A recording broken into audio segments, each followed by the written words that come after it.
And HP said, oh no, there's no market for personal computers, probably one of the biggest mistakes in history. So you give them problems to solve rather than features to build.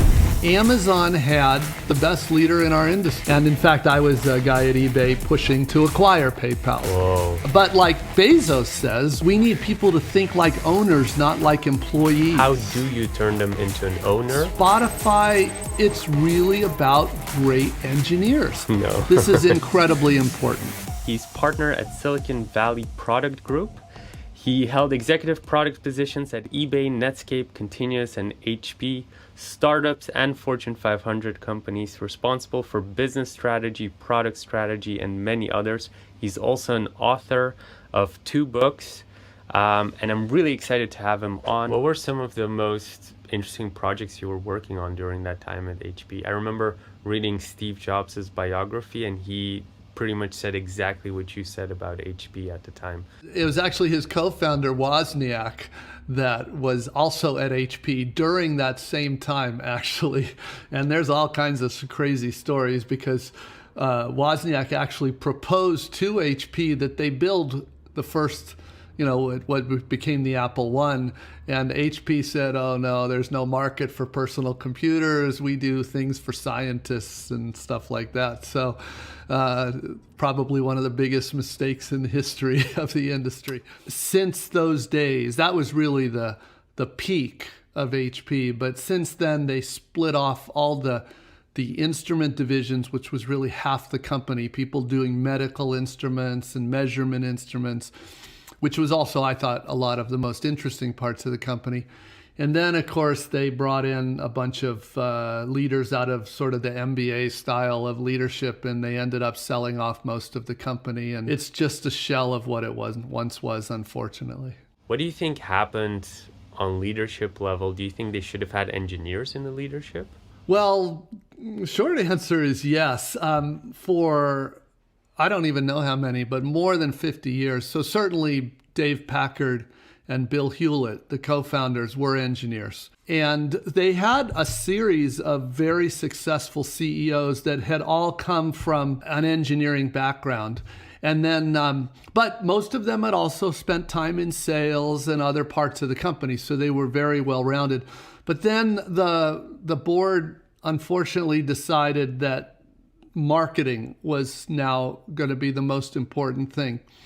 And they made some hiring decisions that, I think what fundamentally they were smart people, but they did not understand the engine of innovation.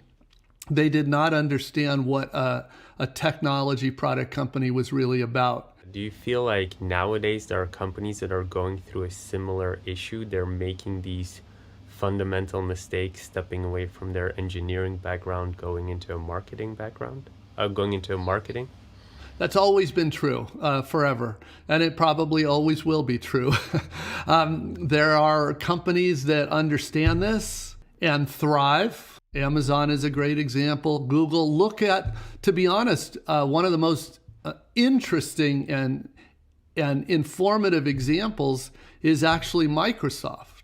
And you could argue Apple too. Both Microsoft and Apple had a founder that was very committed to product. And then they both brought in leaders that replaced them that were from, in both cases, sales. And in both cases, they lost their mojo. They both had that near-death experience, or they lost this. So it happens all the time. And in my opinion, it stems from the board not understanding the role that technology needs to play in companies going forward. What do you think they did to pretty much save it? They picked a leader that was a product person. That's what they did. And he did a very good job at changing the culture of the company. I would argue back to its roots. back to more of what it really did well. Of course, it's a much larger company now. They've also done some I think, very intelligent acquisitions, and they were even smarter because they didn't ruin them like most companies do. Yeah, I think Microsoft is, I was not optimistic about them, but I think they've done a really remarkable job turning around. Yeah. You covered something really a common question that we get, which is what makes somebody a good CEO and what makes somebody a good CTO, which you actually were. When it came to the CEO role, I knew enough to know that I didn't know most of it. I knew I didn't know the level of finance you really need to know. And my network was not the venture capitalists that you would need to know. So I knew enough to know that there are lots of skills that I did not have. And I also knew enough to know there was probably a lot more that I didn't even know that I didn't know. So to me, the focus was we should get somebody here who can help us with that. What would you tell a young, newly recruited CTO as a top advice from, your career? You will be judged on how good your people are. In fact, you'll be judged on the worst of your people. So make sure that you make your top priority recruiting and coaching the right people for your teams.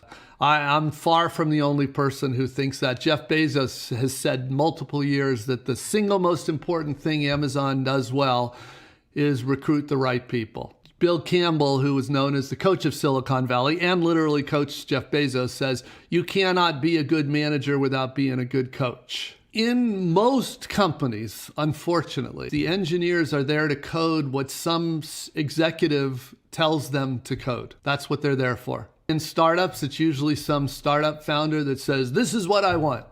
In fact, most of the time, that startup founder doesn't even hire engineers. Often they'll contract them. The companies I've been talking about that are good would never do that because they understand that the role of the engineer is not to just build the features that some executive or product manager wants.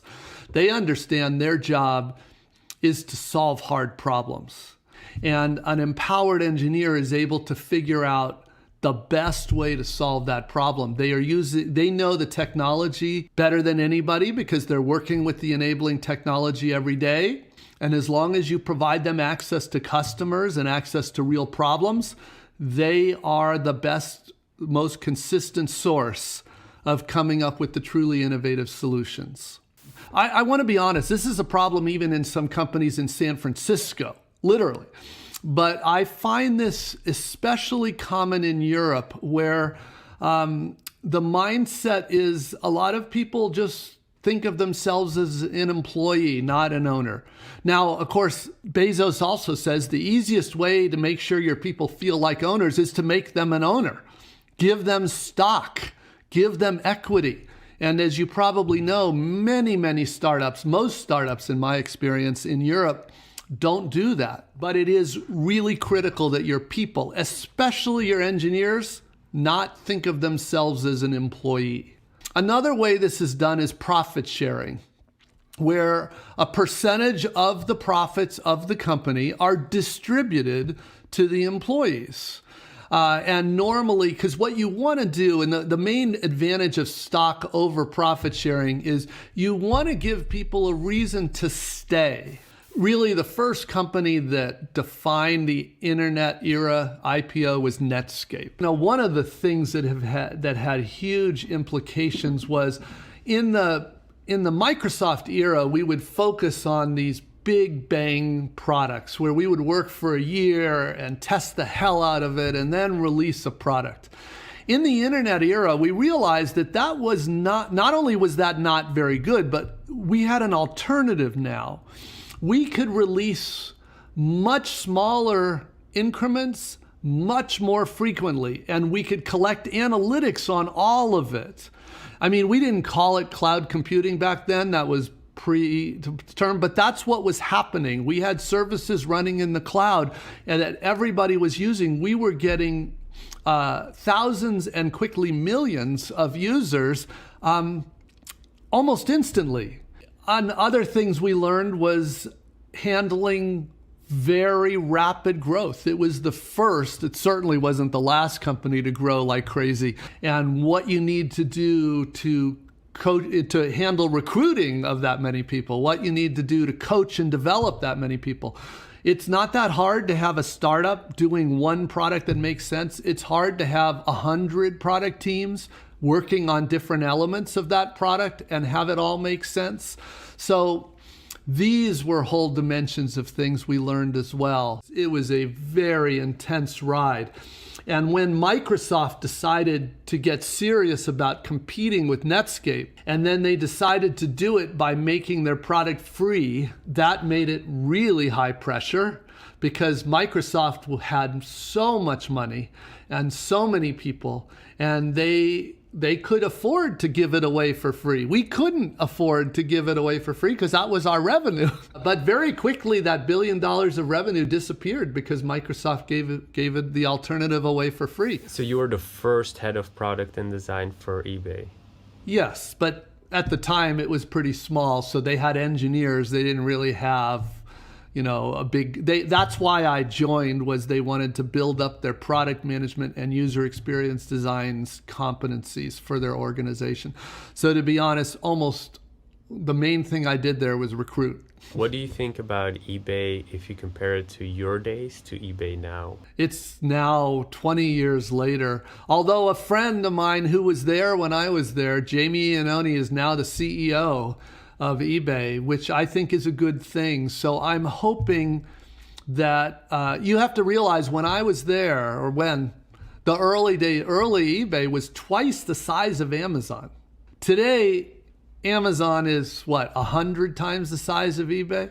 So I've always felt that eBay had much potential beyond what they did. And I think Jamie will hopefully give it a new life again.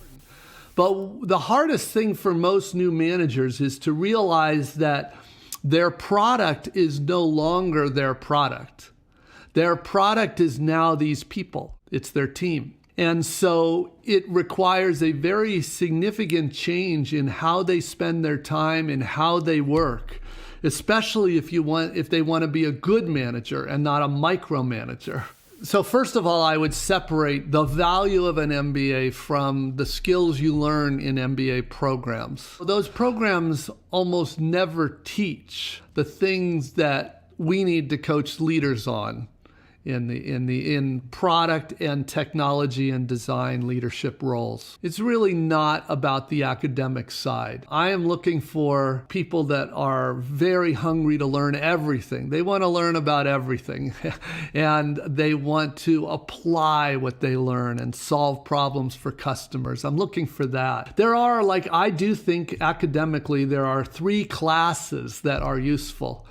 One is they should take some programming language class if they haven't ever done that. A second is they should take some data analysts or data analytics or data science class. That's very valuable. And the third is some finance class. Luke Nosek worked for me actually at Netscape, and he was one of the early founders at PayPal. And so I had sort of seen PayPal early on, loved PayPal. And in fact, I was a guy at eBay pushing to acquire PayPal. So I thought it was a great acquisition. And it's fair to point out, Spotify competes with 2 of the very best companies in the world, with Apple Music and with Amazon. And they have not only competed, but they've held their own. They've done fantastic. And it's really about great engineers. That combination of entrepreneurship and empowering engineers is a very powerful combination. Any last words, if you look at your entire career, young startups, any last words to our audience?